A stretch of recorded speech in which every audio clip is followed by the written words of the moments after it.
الحمد لله رب العالمين الصلاة والسلام على سيد الأنبياء والمرسلين وعلى آله وأصحابه وأزواجه وذرياته وأهل بيته وطاعته والناس أجمعين. أما بعد، أعوذ بالله من الشيطان الرجيم. بسم الله الرحمن الرحيم. وما محمد إلا رسول قد خلت من قبله الرسل أفإن مات أو قتل انقلبتم على أعقابكم ومن ينقلب على عقبيه فلن يضر الله شيئا وسيجزي الله الشاكرين. بھائیوں، دوستوں، بزرگوں، گزشتہ کافی عرصے سے آپ حضرات کے سامنے آقا نامدار تاجدار مدینہ عبداللہ کے پیارے، آمنہ کے دلارے، خدیجہ کے دلبر، ہم سب کے رہبر، عائشہ کے سرتاج، مدینہ کے تاجدار، شافی محشر، ساقی کوثر، امام النبیین، خاتم المرسلین، آقا مولا محمد رسول اللہ صلی اللہ علیہ وسلم کا سیرت طیبہ کا تذکرہ چلا. مکی زندگی آپ کے سامنے بیان ہوا، پھر مدنی زندگی آپ کے سامنے بیان ہوا. پیارے آقا صلی اللہ علیہ وسلم مدینہ منورہ میں زندگی گزار رہے تھے. زندگی گزارنے کے درمیان میں آپ نے جو مواقعات اور دوسرے کام کیے، اس کی تفصیلات بھی قریب قریب آپ کے سامنے آئی ہیں. پیارے آقا صلی اللہ علیہ وسلم ایک مرتبہ جنت البقیع سے واپس تشریف لائے. واپس آنے کے بعد آپ کے سر میں درد ہونے لگا اور آپ کے سر کا درد بڑھتا چلا گیا. پھر آپ کو بخار کی شدت ہو گئی. آپ بخار میں مبتلا ہو گئے. اسی حالت میں آپ مسجد نبوی نماز کے لیے جاتے تھے. ایک روز صحابہ اکرام رضوان اللہ علیہم اجمعین کے سامنے آپ نے بیان فرمایا اور کہا کہ ایک آدمی ہے جن کو اللہ رب العزت نے اختیار دیا، وہ چاہے تو دنیا میں رہے اور چاہے تو اپنے رب سے ملنے کے لیے آ جائے، اور اس کے لیے اللہ نے بہترین ٹھکانہ تیار کر دیا ہے، جنت. یہ بات سننے کے بعد حضرت صدیق اکبر رضی اللہ تعالیٰ عنہ بہت رونے لگے، بے قابو ہو گئے. روتے روتے آپ کی ہچکیاں بننے لگی. صحابہ کرام رضوان اللہ علیہم اجمعین کو ناگوار لگا کہ یہ صدیق اکبر کیوں رو رہے ہیں. پیارے آقا تو کسی شخص کے بارے میں بیان کر رہے ہیں اور فرما رہے ہیں کہ ایک آدمی کو اللہ نے یہ اختیار دیا ہے اور پوچھا ہے، تو اس میں صدیق اکبر کے رونے کی وجہ کیا ہے؟ لوگوں نے صدیق اکبر رضی اللہ تعالی عنہ سے پوچھا، ابو بکر تم کیوں رو رہے ہو؟ پیارے آقا نے تو ایک واقعہ اور ایک بات ارشاد فرمایا کہ کسی شخص کو یہ اختیار ملا ہے. صدیق اکبر کہنے لگے کہ دیکھو یہ کوئی اور شخص سے نہیں ہو سکتا، یہ اختیار تو میرے اور آپ کے نبی کو ہی ملا ہوگا. اور پھر مجھے تو اسی وقت اندازہ ہو گیا تھا جب آخر حج کے موقع پہ میرے نبی نے فرمایا کہ اللہ نے یہ آیت نازل فرمائی ہے، اليوم اکملت لکم دینکم واتممت علیکم نعمتی ورضیت لکم الاسلام دینا، کہ آج کے دین مکمل ہو گیا، اسلام مکمل ہو گئے، شریعت اسلام مکمل طور پہ نازل ہو چکا. اسی وقت میرے دل میں یہ کھٹکا سا لگا تھا کہ جب دین مکمل ہو گیا، گویا کہ اللہ کا اب کوئی پیغام آنے والا نہیں ہے. جب پیغام آئے گا نہیں تو پیغمبر کا زمین میں رہنے کا کوئی سوال نہیں ہوتا. جب دین مکمل ہو گیا تو اب نبی کی ضرورت باقی نہیں رہتی ہے. جب دین مکمل ہو گیا تو اب جبرائیل کے آنے کا راستہ نہیں کھلتا ہے. جب جبرائیل نہ آئیں گے تو محمد کا کوئی کام نہیں. اسی آیت کے نازل ہونے کے بعد سے میرے دل میں یہ خدشہ لگا رہتا تھا کہ یہ آیت تو نازل ہو گئی، پتہ نہیں محمد ہم سے پردہ کرنے والے تو نہیں ہے. لیکن آج جو پیارے آقا نے یہ بات ارشاد فرمایا، میرا دل نے یہ مان لیا کہ یہ اختیار محمد کے علاوہ، میرے نبی پیارے آقا کے علاوہ کسی اور کو نہیں ملا ہے۔ پھر پیارے آقا اس مجلس میں بیٹھے رہے، آپ نے بہت ساری وصیتیں فرمائی، بیان کیا، تقریر کیا، کہا نمازوں پہ دھیان دینا، نمازوں کا اہتمام کرنا، اپنے غلاموں اور ماتحتوں کا حقوق ادا کرنا، بیوی کے ساتھ نرمی کا برتاؤ کرنا، یہ ساری نصیحتیں اور بیان آپ نے فرمایا۔ پھر آپ اپنے باری کے حضرت میمونہ کے یہاں تھا، آپ ان کے باری کے اعتبار سے ان کے مکان پہ چلے گئے۔ پھر حضرت میمونہ سے کہا، میمونہ تم تمام ازواج مطہرات کو بلاؤ اور بلا کر میرے پاس جمع کرو۔ پیارے آقا کے پاس حضرت میمونہ کے حجرہ مبارکہ میں تمام ازواج مطہرات آ گئے۔ پیارے آقا نے فرمایا، میری طبیعت خراب چل رہی ہے، مجھے بخار کی شدت ہے، میں یہ چاہتا ہوں کہ میری یہ بیماری کے ایام حضرت عائشہ کے یہاں گزاروں اور میں ان کے پاس رہوں۔ ایک روایت یہ ہے کہ پیارے آقا صلی اللہ علیہ وسلم حضرت میمونہ کے یہاں باری کیے، دوسرے دن پھر باری دوسری بیوی کے یہاں آیا تو آپ یہ سوال کیے، عائشہ کی باری کب آئے گی، عائشہ کا نمبر کب آئے گا؟ لیکن ازواج مطہرات نے سمجھ لیا کہ میرے سرتاج اپنے بیماری کے ایام اما عائشہ کے یہاں گزارنا چاہتے ہیں۔ پیارے آقا صلی اللہ علیہ وسلم کی چاہت کا خیال رکھ کر لوگوں نے، بیویوں نے اجازت دے دی اور کہا آپ اما عائشہ کے یہاں، حضرت عائشہ کے یہاں آپ اپنے دن گزاریں اور بیماری کے ایام وہاں گزاریں۔ حضرت پیارے آقا صلی اللہ علیہ وسلم اما عائشہ رضی اللہ تعالی عنہ کے حجرہ مبارکہ میں تشریف لے آئے۔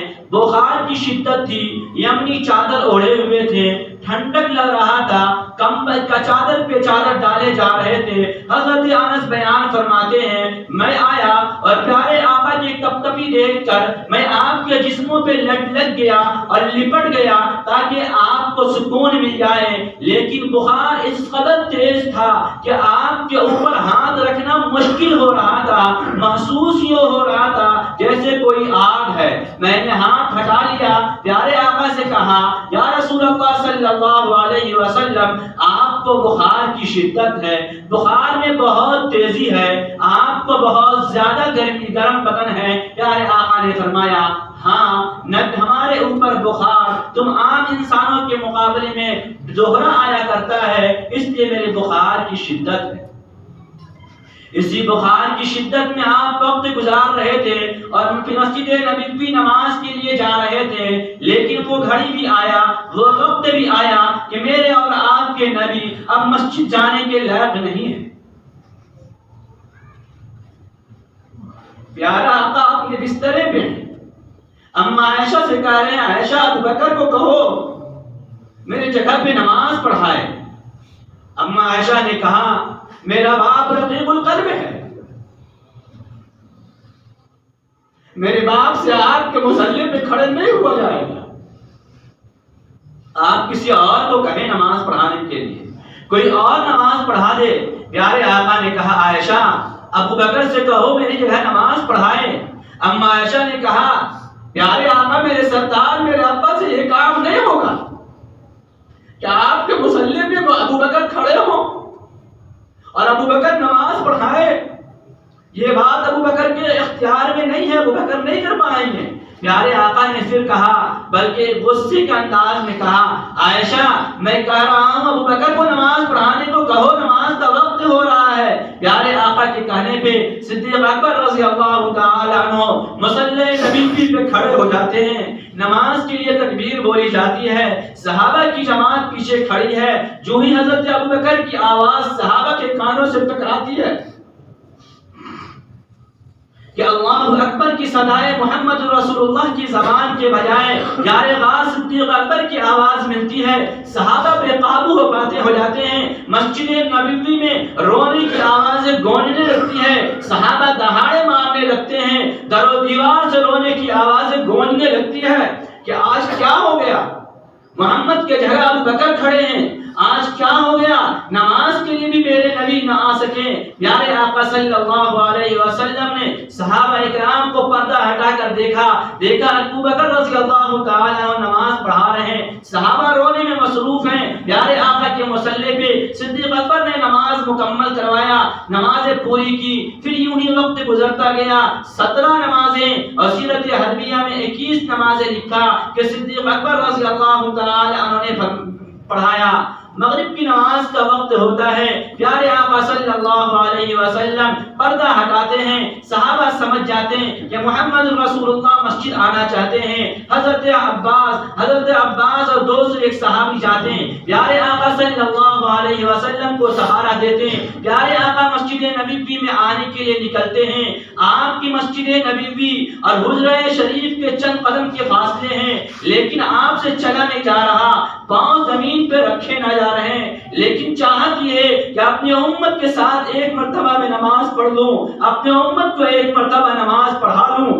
پیارے آقا کو 3 مرتبہ بے ہوشی طاری ہو جاتی ہے، آپ بے ہوش ہو جاتے ہیں، پانی دیا جاتا ہے، ہوش میں آتے ہیں، پھر مسجد نبوی میں حاضر ہوتے ہیں۔ صدیق اکبر نماز پڑھا رہے تھے، پیارے آقا صلی اللہ علیہ وسلم اس مغرب کی نماز تو ہو جاتی ہے، آپ کے پھر انتظار میں صحابہ بیٹھے رہتے ہیں۔ عشاء کی نماز کے وقت پیارے آقا مسجد نبوی میں پھر حاضر ہوتے ہیں۔ صدیق اکبر رضی اللہ تعالی عنہ پیارے آقا کو دیکھ کر پیچھے ہٹ جاتے ہیں، پیارے آقا صلی اللہ علیہ وسلم نماز پڑھاتے ہیں، اور نماز کے بعد پھر اپنے امت کے سامنے وہی خطاب کرتے ہیں۔ آپ کی آوازیں نہیں نکل رہی تھی، بڑی آہستہ آواز سے آپ نے کہا وما ملکت ایمانکم، اپنے ماتحتوں کا خیال رکھنا، اپنے ماتحتوں کے بارے میں ڈرتے رہنا۔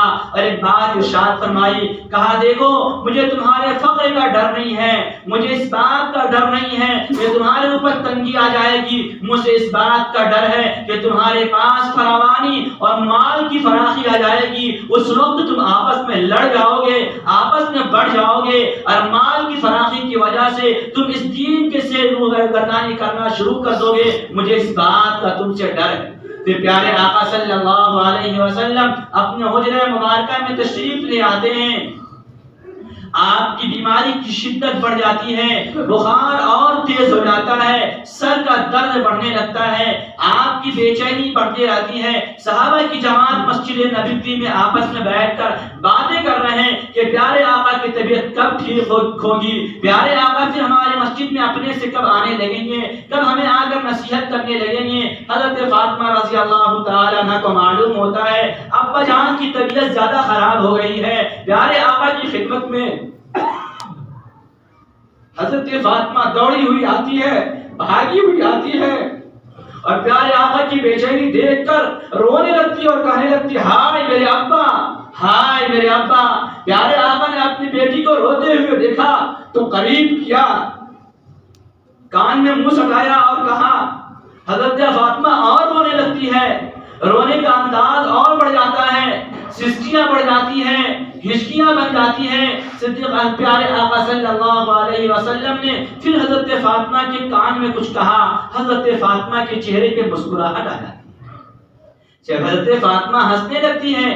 پیارے آقا صلی اللہ علیہ وسلم ابھی اسی بیماری میں، اسی مرض میں، اسی بخار کی شدت میں مبتلا ہیں۔ اما عائشہ رضی اللہ تعالی عنہا آپ کو ٹیک لگائے ہوئے لے کر بیٹھی ہوئی ہے، پیارے آقا کے سینہ، پیارے آقا کا سر آپ کے سینے کے اوپر ہے، یوں بیٹھے ہوئے دیکھ رہے ہیں۔ حضرت عائشہ رضی اللہ تعالی عنہا بیان فرماتی ہے، پاس پیالہ میں پانی میں لیے ہوئے رکھی ہوئی ہوں، ہاتھ لے کر پیارے آقا کا پیالے میں ڈال رہی، اور پھر پیارے آقا کا ہی چہرے کو، ہاتھ کو ان کے چہرے پہ مل رہی ہوں، اس لیے کہ میرے ہاتھ سے زیادہ بہتر ہاتھ تو میرے نبی کا تھا، میرے سرداج کا تھا۔ میں نے سوچا اس پیالے میں پانی بھی پیارے آقا کے ہاتھ جائے، چہرے پہ ملا بھی پیارے آقا کے ہاتھ کو جائے۔ پیارے آقا کے پیالے میں ہاتھ ڈالا جا رہا، یوں نکالا جا رہا، چہرے پہ ملا جا رہا۔ حضرت فاطمہ بے قرار پھر ہو جاتی ہے، پھر رونے لگتی اور کہتی ابا جان آپ کو کتنی پریشانی ہو رہی، ابا جان آپ کتنے پریشان ہو رہے ہیں،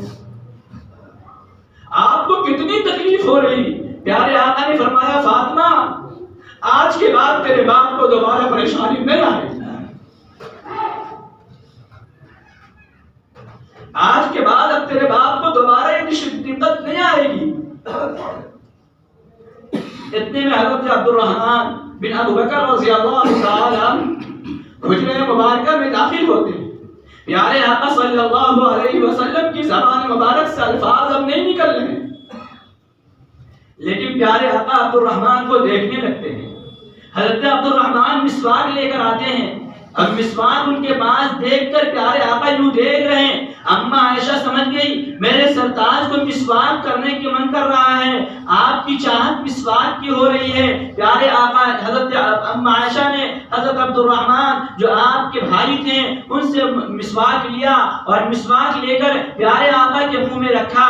پیارے آقا کے اندر اتنی طاقت و سکت نہیں تھی کہ آپ اس کو چبا کر اس کو بنا سکتے ہیں. جب آپ کے منہ میں یوں ہی رکھا رہ گیا، اما عائشہ دوبارہ لیتی ہے، اپنے دانت سے اس کو بناتی ہے، پھر پیارے آقا کے منہ میں رکھتی ہے. پیارے آقا یوں مسواک کرنے لگتے ہیں. حضرت عائشہ رضی اللہ تعالی عنہ وہیں پہ لیے بیٹھی ہوئی ہے. پیارے آقا صلی اللہ علیہ وسلم ہاتھ ڈال رہے ہیں، چہرہ پوچھ رہے ہیں، اور پھر آپ کی زبان پہ یہ الفاظ آنے لگے، اللہم بالرفیق الاعلی، اللہم بالرفیق الاعلی، اللہم بالرفیق الاعلی.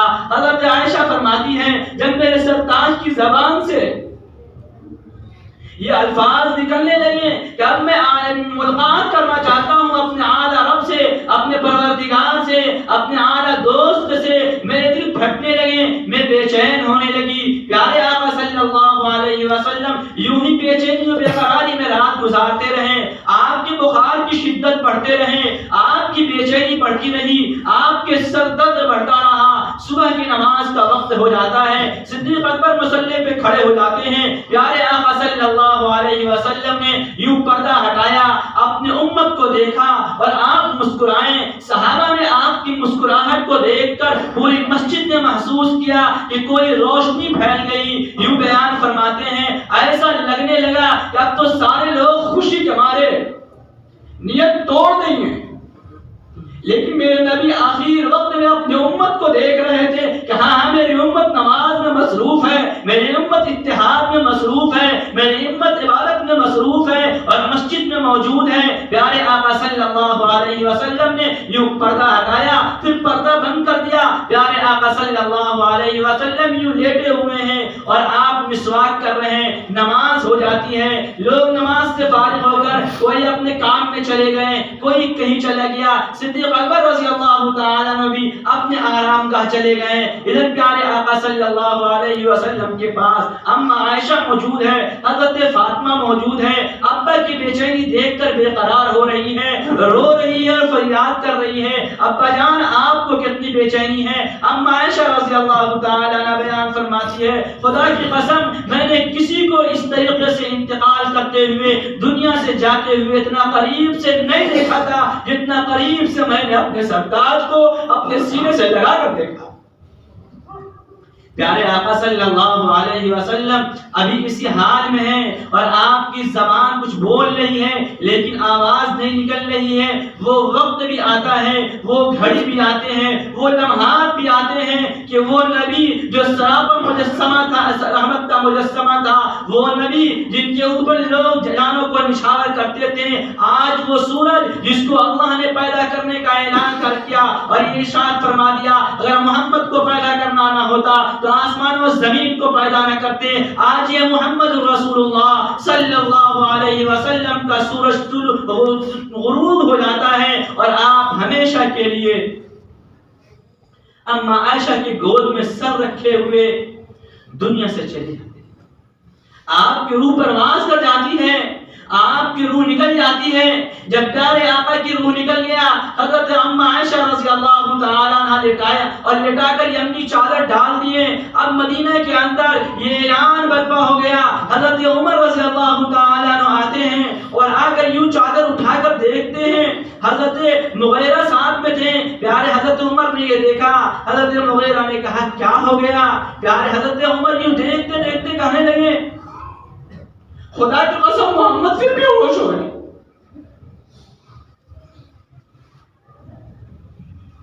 محمد پہ پھر بھی ہوشی ہو گئی، میرے نبی پہ بھی ہوش پڑے ہوئے ہیں.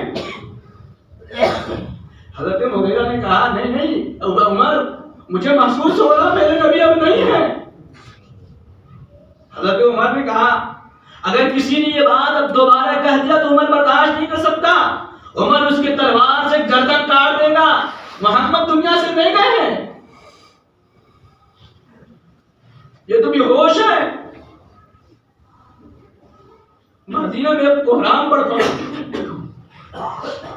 صدیق اکبر رضی اللہ تعالیٰ عنہ اپنے مکان پہ تھے، آپ کو یہ خبر ملی، آپ فوراً سواری لیتے ہیں اور تیزی کے ساتھ پیارے آقا کی خدمت میں حاضر ہوتے ہیں۔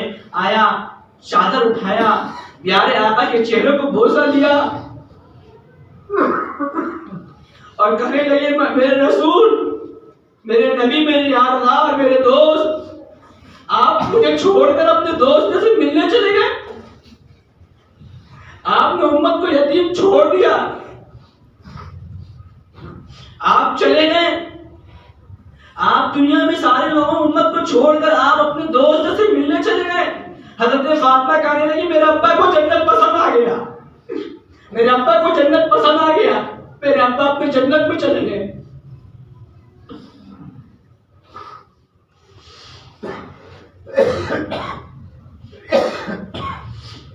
حضرت ابوبکر صدیق رضی اللہ تعالیٰ عنہ آتے ہیں، حضرت عمر تلوار لے کر کھڑے ہیں۔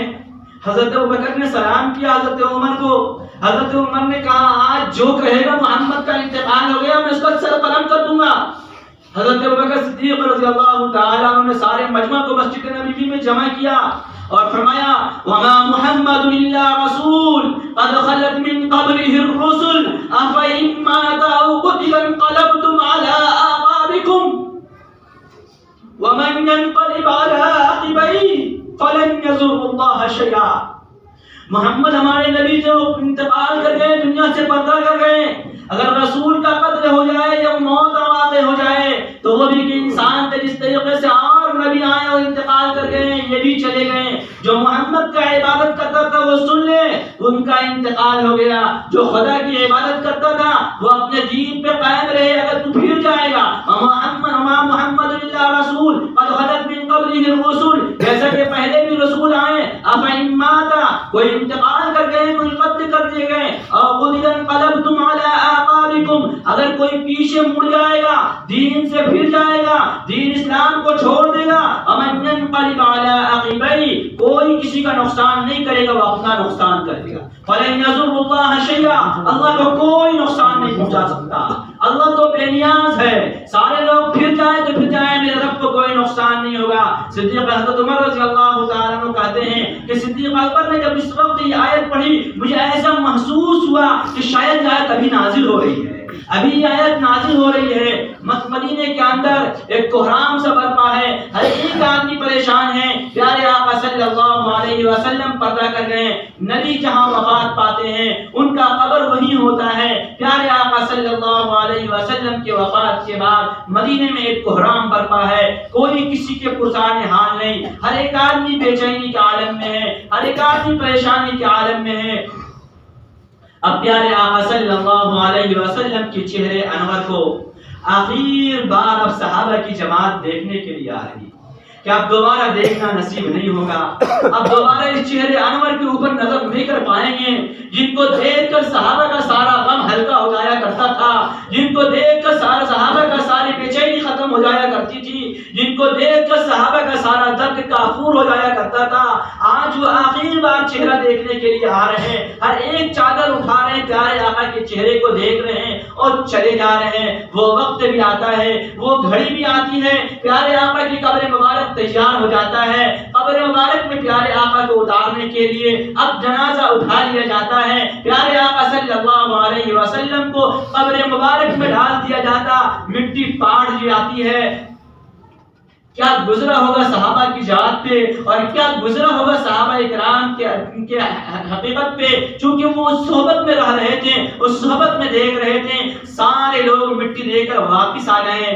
حضرت علی رضی اللہ تعالیٰ عنہ گھر میں آتے ہیں، حضرت فاطمہ نے جو بات کہا خدا کی قسم دل چیر جاتا ہے، دل پھٹ جاتا ہے، کیا ماں کیا بیٹی تھی، کیا جملہ کہا۔ حضرت علی کو پکڑی اور کہنے لگی اے میرے سرتاج علی، تو نے کس پتھر سے میرے نبی پر مٹی ڈال کر چلے آئے؟ تم نے وہ دل کہاں سے لایا؟ کہ محمد نے مٹی ڈال دی؟ تمہارے وہ دل کہاں سے آ گئے کہ تم نے اٹھا کر ڈال کر مٹی بھر کر پاٹ دیا میرے نبی کو؟ کہ حضرت فاطمہ نے جب حضرت علی کو پکڑ کے وہ سوال کرنے لگا اور یہ پوچھنے لگی تم نے میرے ابا کے اوپر مٹی ڈال دیا، اس پاکیزہ چہرے کو تم نے ڈھانپ کر چلے آئے، وہ پیارا چہرہ مٹی میں چلا گیا؟ کہ حضرت فاطمہ کے اس سوال سے صحابہ کے اندر پھر بے چینی ہو گئی، پھر بے قراری آ گئی، پھر زخم ہرا ہو گیا کہ ہائے فاطمہ یہ پوچھ رہی، فاطمہ یہ کہہ رہی علی تم نے کون سا دل لایا تھا محمد کے اوپر مٹی ڈالنے کے لیے؟ تم نے کس دل سے مٹی ڈال کر چلے آئے؟ تمہیں احساس نہیں ہوا کبھی چہرہ کہاں دیکھو گے؟ حضرت فاطمہ رضی اللہ تعالیٰ عنہ نے حضرت علی رضی اللہ تعالیٰ عنہ کو پکڑ کر اس طرح سے جملے اور اس طریقے کے بات کہنے لگے۔ پھر بعد میں لوگوں نے ازواج مطہرات نے حضرت فاطمہ سے پوچھا فاطمہ ذرا یہ تو بتاؤ کہ تم تو آئی تھی روتی ہوئی، ابا جان نے تمہیں کچھ کہا تم اور رونے لگی اور پھر دوبارہ کہا تو تم مسکرانے اور ہنسنے لگی، کیا بات تھی کہ پہلے بے چینی نے تمہیں رلایا، پھر کون سے جملے محمد نے کہہ دیا جس سے تمہیں تسلی اور اطمینان ہو گئی؟ حضرت فاطمہ نے کہا جب میں روتے ہوئے بے چین آئی ابا جان نے میرے کان میں کہا بیٹی اب تیرا باپ دنیا سے جانے والا ہے، اب تیرا باپ دنیا سے چلا جائے گا، چند گھنٹے اور چند گھڑی رہ گئی ہے پھر میری موت واقع ہو جائے گی، اللہ نے مجھے اختیار دیا تھا، حضرت جبرائیل آ کر پوچھے تھے، میں نے کہا تھا اب میں جانا چاہتا ہوں، وہ آ کر کہیں کہ اللہ آپ سے ملنا چاہتا ہے، آپ دنیا کی زندگی پسند کریں گے یا رب کی ملاقات پسند کریں گے؟ تیرے باپ نے رب کی ملاقات کو پسند کر دیا۔ یہ سن کر حضرت فاطمہ کہنے لگی میں رونے لگی، لیکن جب میں بہت رونے لگی تو پیارے آقا نے دوبارہ میرے کان میں کہا فاطمہ غم مت کرنا، میرے جانے کے بعد سب سے پہلے میرے پاس تم آؤ، مجھ سے سب سے پہلی ملاقات تم سے ہوگی۔ تو میں ہنسنے لگی اور خوش ہو گئی کہ چلو ابا سے زیادہ دین کی دوری نہیں ہوگی، ابا کے جانے کے بعد میں بھی چلی جاؤں گی اور اپنے باپ کے ساتھ رہوں گی۔ لیکن میرے بھائیو دوست بزرگوں، اللہ کے رسول صلی اللہ علیہ وسلم ہمارے نبی کو ہم سے اور آپ سے امت کے ایک ایک انسان سے کس درجہ محبت تھا۔ حضرت جبرائیل نے آ کر کہا اے محمد میرے ساتھ ملک الموت ہے اور اللہ نے آپ کو دو اختیار دیا ہے، یا تو آپ چاہیں تو اللہ آپ سے ملنے کے لیے بے قرار ہے، آپ سے ملنا چاہتا ہے، آپ چلیں، اور اگر چاہیں تو آپ کو اللہ زندگی دے دے اور آپ ہمیشہ دنیا میں رہیں۔ اللہ کے رسول نے فرمایا جبرائیل ملنے کا اشتیاق تو اللہ سے مجھ کو بھی ہے، لیکن ذرا میرے رب سے یہ پوچھ کر آؤ، میرے رب سے یہ معلوم کر کے آؤ کہ میرے بعد میری امت کا کیا ہوگا، میرے بعد میری امت کا کیا ہوگا؟ جس امت کو ہم نے سینچا، جس امت کو ہم نے پالا، جس امت کو ہم نے جہنم سے بچایا، اس امت کا میرے بعد کیا ہوگا؟ حضرت جبرائیل تشریف لے آتے ہیں رب کے بارگاہ میں اور کہتے ہیں اے اللہ تیرا دوست بھی تجھ سے ملنے کے لیے بے چین ہے، لیکن اسے اسی امت کی کھائی جا رہی۔ باس میں بیٹھ کر فاطمہ رو رہی، پوچھے ہوتے میرے بعد میرے فاطمہ کا کیا ہوگا؟ کم عمر بیوی حضرت عائشہ کی گود میں سر ہے، پوچھے ہوتے یہ تو ساری امت کی ماں ہے، میرے بعد عائشہ کا کیا ہوگا؟ لیکن قربان جاؤ رحمت للعالمین پہ کہ آپ کو فاطمہ کے پوچھنے کی نوبت نہ آئی، آپ نے عائشہ کے بارے میں نہ پوچھا، آپ نے علی کے بارے میں نہ پوچھا، آپ نے پوچھا تو ہم جیسے گنہگاروں کے بارے میں پوچھا، آپ نے پوچھا تو ہم جیسے نابالغوں کے بارے میں پوچھا، آپ نے پوچھا تو ہم جیسے کمبختوں کے بارے میں پوچھا کہ جا پوچھ کر آ میرے بعد میری امت کا کیا ہوگا؟